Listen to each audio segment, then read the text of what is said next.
State of the Nation. Pumapatak na ang oras bago ang pagbabalik bansa ni Mary Jane Veloso na halos 15 taon ding nakulong at nakapila sa death row sa Indonesia. Hawak to siya ng ating mga otoridad na siyang susundo sa kanya. Nagsuka siya on the way here? Baka overexcitement. Sa mobile. Nagsuka ka, te. Excited na siguro. Halo-halo na, no? Matagal na kasi siya hindi nagbibigyan. Relax ka lang. Pagdating sa Sukarno-Hatta International Airport, nagpasalamat si Mary Jane kina Pangulong Bongbong Marcos at Indonesian President Prabowo Subianto. Hindi niya napigilang maging emosyonal habang kinakausap sa tawag ang kanyang mga magulang at mga anak.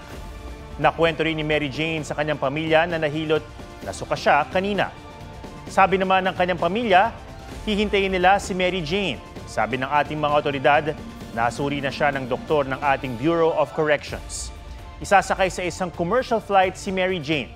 Habang humaharap sa press conference si Mary Jane sa Indonesia, pinapanood siya ng kanyang pamilya mula sa opisina ng grupong migrante.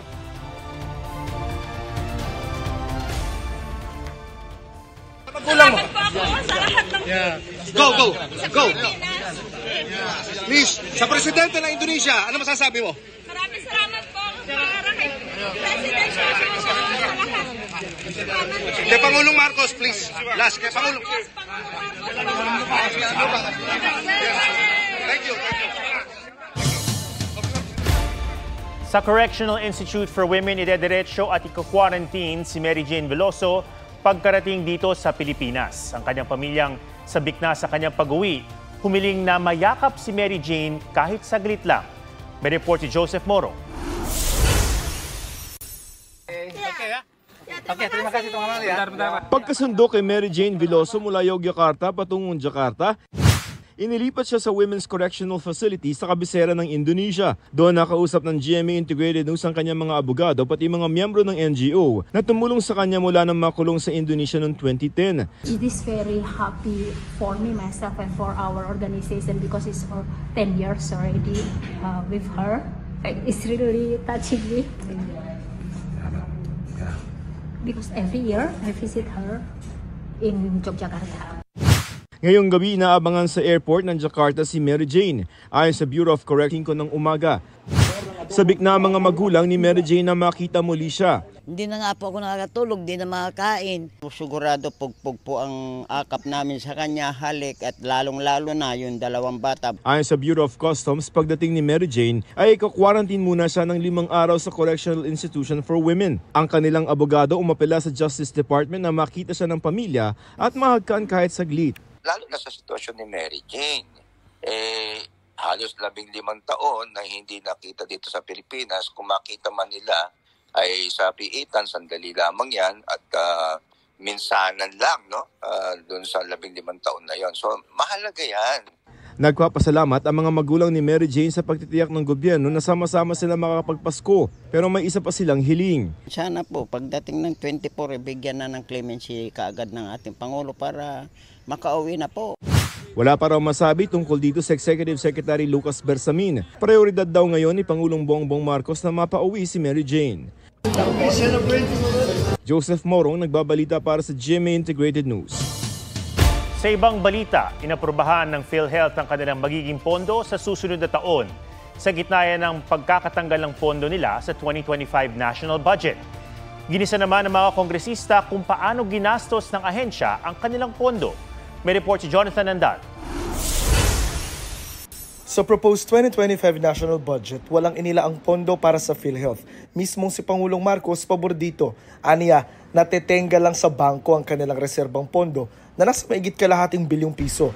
Kahit Health Department, sinabing maraming pera ang PhilHealth. Pero saan nga ba dinadala ng PhilHealth ang subsidy sa kanila? Ito po ay pinapasok natin dalawang bagay po. Benefit payment, pambayad natin sa mga benepisyo. Pag hindi po natin magagamit, Mr. Chair, of course we have also collection from the direct contributors, ay pinapasok po natin ito sa investment. Puna tuloy ng House Committee on Good Government and Public Accountability, bakit tila inuuna pang i-invest ang pondo kaysa ipantulong sa mga miyembro? You don't know how to run a health insurance program. Yun po ang problema natin. At yan ang dahilan kung bakit kayo merong zero subsidy.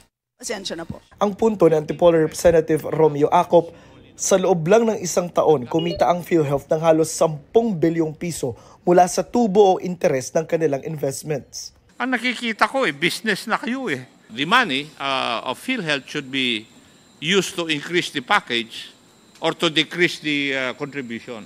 We have already begun to change our policy. So yes, it is showing that our investments are increasing, so and so. But again, I'm humbly asking this honorable committee to give us just a little more patience. Sabi ng PhilHealth, wala silang kapangyarihan para ibaba ang kontribusyon ng kanilang mga miyembro, pero nangako silang ire-recommenda nila ito sa Kongreso. Agresibo rin daw sila sa pagpapalawak ng mga benepisyo, gaya ng 30% increase ng ilang benefits packages. Sa susunod na taon, magiging 50% daw ito. Ngayon daw ay meron silang pondong 150 billion pesos na surplus o sobra, 281 billion na reserba at 489 billion na investment fund. Para sa susunod na taon, inaprobahan ng PhilHealth Board ang kanilang 2025 corporate operating budget na nasa 284 billion pesos. 271 billion pesos ay para sa mga benepisyo. Ang budget ay bilang pagtalima sa zero subsidy sa 2025 national budget. Jonathan Andal nagbabalita para sa GMA Integrated News.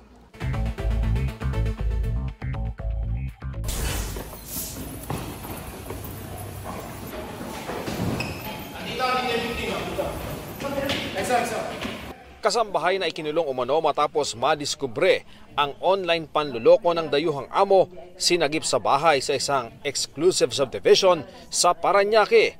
Nung bigla akong umakyat doon at nakita ko na gano'n yung trabaho nila kasi nung malaman ko binabawalan na nila ako umakyat, binabawalan na nila ako lumabas kasi baka daw magkwento ako sa labas. Binabawalan nila ako maglinis sa third floor. Natatakot po ako. 7 Chinese nationals ang arestado.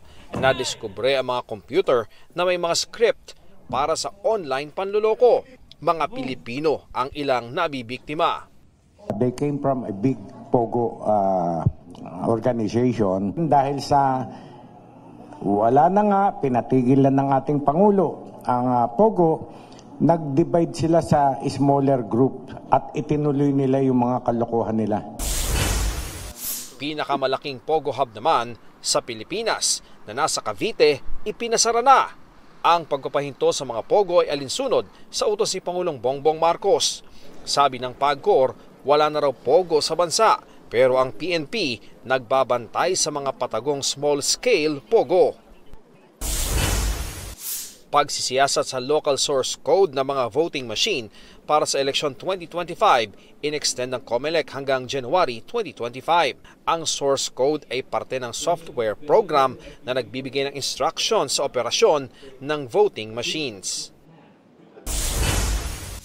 Alice Gu at 4 na kaanak inireklamo sa DOJ na umano'y paglabag sa Anti-Dummy Act at falsification of public documents.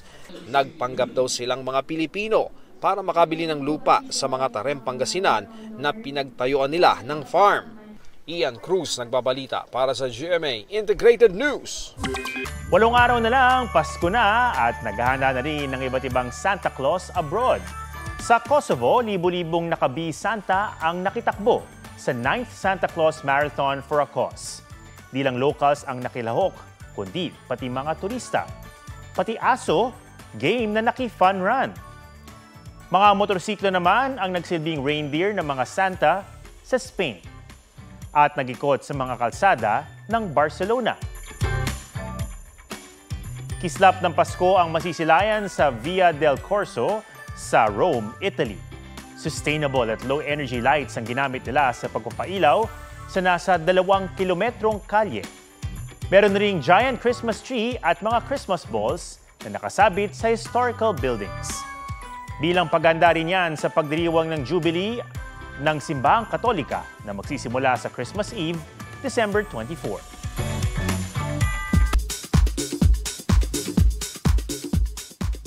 Love is in Palawan. Vacation mode na sina Kailin Alcantara at Kobe Paras habang ine-enjoy ang malaparaisong El Nido.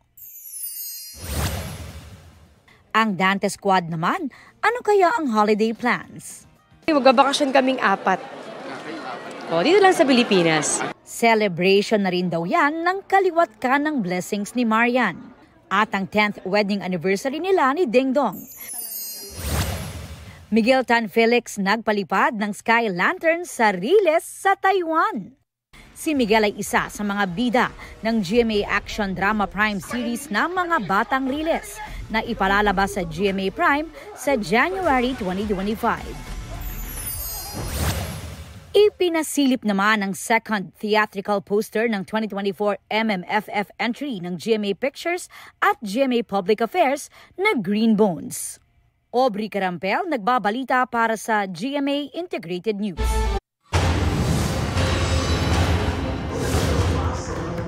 Sa makipot na bahagi ng Bueno Fonteno Cave sa Italy, dahan-dahang binuhat ng babaeng cave explorer na natrap at nahulog doon mula pa noong linggo.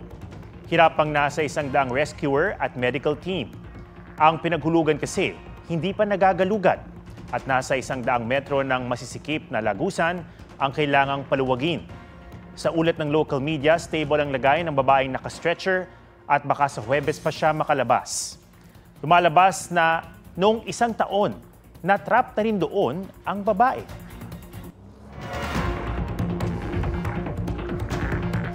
Niyanig ng magnitude 7.4 na lindol ang Vanuatu, isang kapuluan sa Pacific Ocean. Kita sa ilang video ang lakas ng pagyanig. Nagdulot ito ng takot at panik sa maraming residente. May mga pagguho pa dahil sa pagyanig. Kabi-kabila rin ang mga napinsalang gusali. Sa datos ng local police, isa ang napaulat na nasawi, habang ayon sa United Nations, kinukumpirma ba ang 6 na naitalang patay. Bagong silang na sanggol ang inilalako online ng sariling ina sa Taguig. Ang pagkakaaresto sa kanya matapos mabisto sa report ni Chino Gaston. Bitbit ang 13 araw na gulang na sanggol, inaresto ng mga operatiba ng PNP Women and Children's Protection Center ang nanay na ito sa lungsod ng Taguig. Ayon sa pulisya, nagpanggap silang gustong mag-adapt ng sanggol matapos itong ialok ng sospek ang sariling anak online. 13 days old ang bata. Inalok sa internet, tayo naman may undercover tayo na police. Ayun yung naging way namin para ma-entrap yung nagbebenta. Dahil sa nabistong pagbebenta ng anak, nahaharap ang sospek sa paglabag sa RA 7610 o ang Child Abuse Law at Human Trafficking. Payo ng PNP sa mga gustong magpaampon ng anak. Actually, dinidiscourage nga natin talaga na mag-end up sila dito sa illegal adoption. Kasi sabi nga ng DSWD, medyo inis na nila yung process to adopt a child. Sa datos ng PNP Women's and Children's Protection Center, 22 social media sites ang nag-aalok ng illegal adoption. Napatanggal na raw ng PNP ang ilan, bagamat may mga nag-ooperate pa rin na binabantayan ngayon ng pulisya. Bukod sa illegal adoption, sinusubaybayan din ng PNP ang mga grupong nag-aalok ng illegal surrogacy, kung saan mga Pilipinang menor de edad ay pinagdadalang tao ng mga mayayamang foreigner kapalit ng pera. Chino Gaston nagbabalita para sa GMA Integrated News.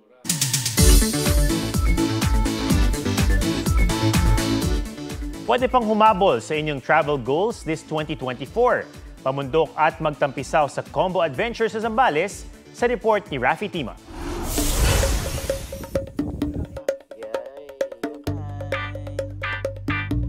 Ngayong patapos na ang taon, why not reach for the skies?